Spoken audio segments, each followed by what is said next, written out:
Anyone can be an art collector.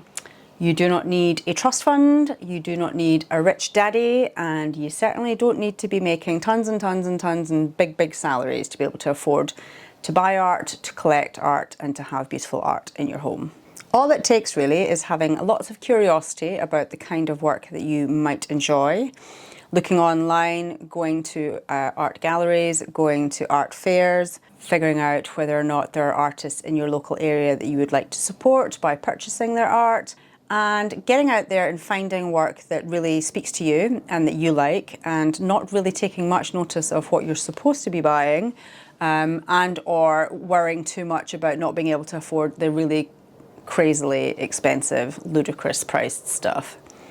Listen, there is art out there for everyone. Obviously, you need to make sure that you have a budget for it. I am not advocating that you spend all of your rent money on buying art. That would be foolish. You got to make sure that your expenses are covered and that you're not going into debt to buy art. It's not a great idea to be, using all of your credit cards. Make sure that you can afford to do so. But even with a limited budget or a small budget, you can still afford to buy work that you love and to support artists. Ideally, you're buying work directly from artists and not from Temu or online stores where it's almost certainly been stolen from an artist and being reproduced. You want to try and find out who the artist is and buy directly from them where possible. You can look on places like Etsy, you can look on places like eBay. There are quite a few different art websites you could have a look on. I know Instagram is forever, putting forward kind of art print sites that you can kind of buy from. In an ideal world, you are going direct to the artist and you're paying the artist directly, because then it means that they're not incurring lots of fees. Sometimes you might have to buy through a gallery, which means unfortunately the gallery takes a cut and then the artist gets the rest of it. That cut sometimes is 50-50, which doesn't always seem fair. However, depending on your budget and your price point, you might want to go via a gallery. Sometimes gallerists can actually offer you up artists that you might not have considered in the first instance. However, for the purposes of this video, I'm kind of talking about buying directly from artists, going to art fairs and buying from small galleries that aren't taking huge cuts from their artists in their portfolio, and then trying to find things that are a lower price point. I'm kind of talking under $1,000, under £1,000. That might seem a little astronomical to some people, but I am not a collector that has a ton of money to spend. All of my works, in fact, I don't think there's a single work above £600. That's probably the most I've paid for a piece of work, and I was more than happy to pay that amount because it's a bit of work that I absolutely adore. Everyone has got their own kind of budget, their own kind of ballpark as to what they're willing to pay for something. Every now and again you're going to come across a piece of art that you absolutely adore and that you absolutely want, and the price is astronomical and there's no way that you could possibly ever afford it. In those instances, go onto the artist's website, speak to the artist, see whether or not they might have something that is in your price point. Any artist worth their salt is selling things at kind of high, mid and lower price points so that everyone has access to their work.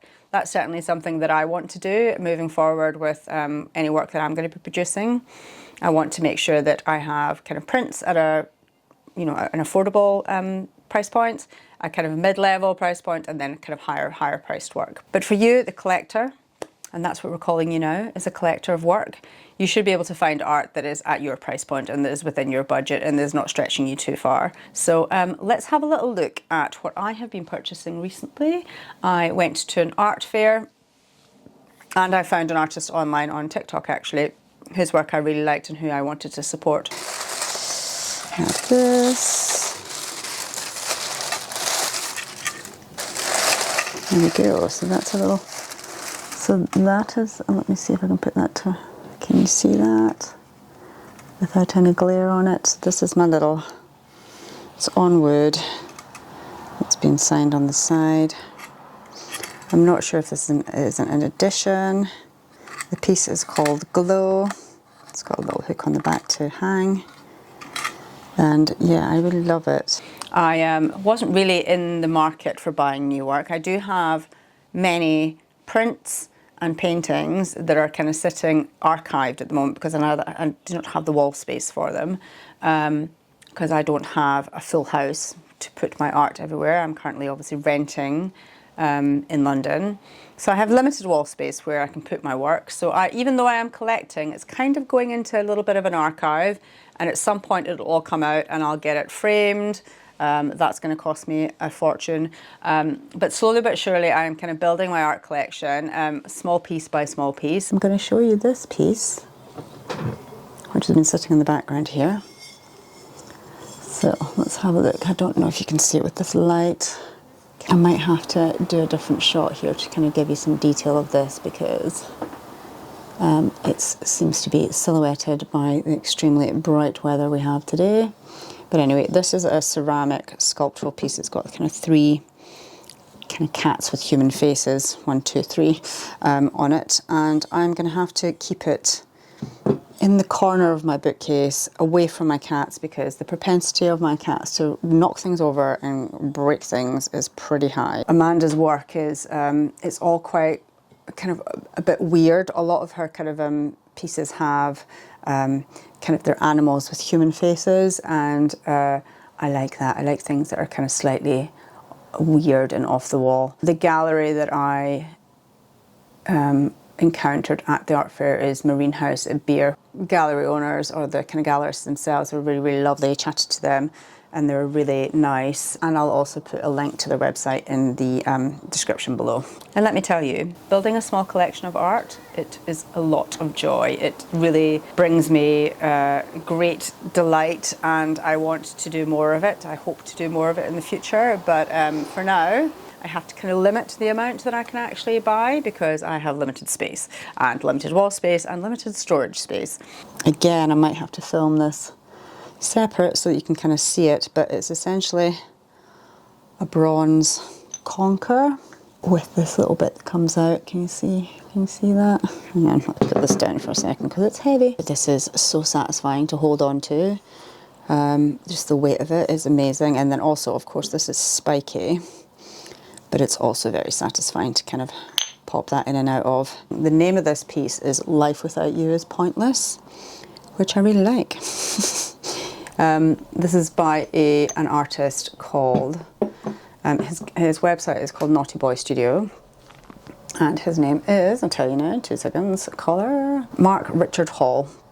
So he is the sculptor that did this. He does quite a lot of bronze pieces. He does larger sculptures as well. So yes, those are my lovely pieces of work. This is my favourite by far, thus far.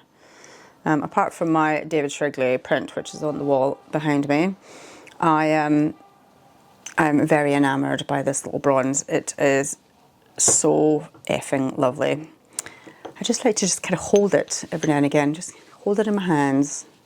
The weight is extremely pleasing. So yes, that is my small collection of artwork that I've bought recently. I am going to curtail the buying of artwork, and I'm going to get into the making of artwork, which next week's video will kind of document. I have been doing lots of experimenting in my sketchbooks and kind of on paper to try and figure out composition, colour, kind of format, whether or not I want to work in acrylic or oil or not, and doing some experimenting for a larger piece that I have started already, but that I got a little bit overwhelmed with. So I'm going to take you through kind of how I'm getting on with that. That will be next week's video. In the meantime, I hope that you are managing to be creative wherever you are, and I will see you next time.